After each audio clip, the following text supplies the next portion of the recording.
मेरा अपनी माँ की हत्या की बात कर रहा हूँ। मैं मणिपुर में अपनी माँ की हत्या की बात कर रहा हूँ। मैं आदर से बोल रहा हूँ। आपने मेरी माँ की हत्या की मणिपुर में। एक मेरी माँ यहाँ बैठी है, दूसरी माँ को आपने मणिपुर में मारा है।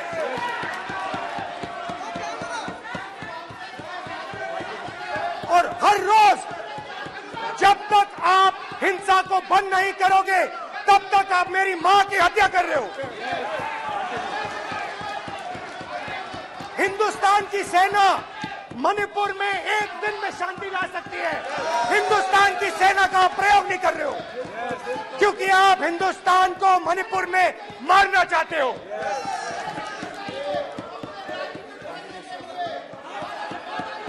तो अगर नरेंद्र मोदी जी हिंदुस्तान की आवाज नहीं सुनते हैं, अगर हिंदुस्तान के दिल की आवाज नहीं सुनते हैं, तो किसकी आवाज सुनते हैं? दो लोगों की आवाज सुनते हैं। इसकी आवाज सुनते हैं, इसकी आवाज सुनते हैं और इसलिए सुनते हैं। नो ये गलत तरीका माननीय सदस्य। देख लीजिए अडानी जी के लिए मोदी जी ने क्या काम किया है। देख लीजिए ये पहले आपको गलत तरीका आपका।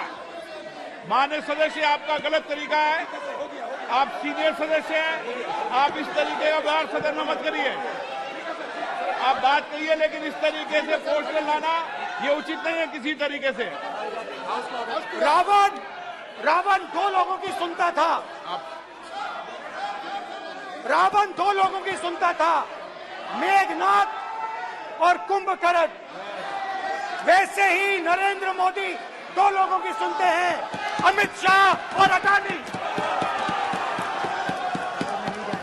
भाई और बहनों, लंका को हनुमान ने नहीं जलाया था, लंका को रावण के अहंकार ने जलाया था।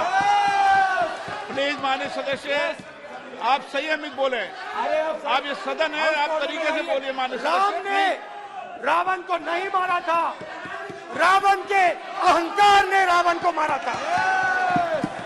आप पूरे देश में केरोसिन फेंक रहे हो, पूरे देश में आप केरोसिन फेंक रहे हो। आपने मणिपुर में केरोसिन फेंकी और फिर चिंगारी लगा दी। अब आप हरियाणा में कर रहे हो, पूरे देश को आप जलाने में लगे हो। आप पूरे देश में भारत माता की हत्या कर रहे हो। धन्यवाद स्पीकर।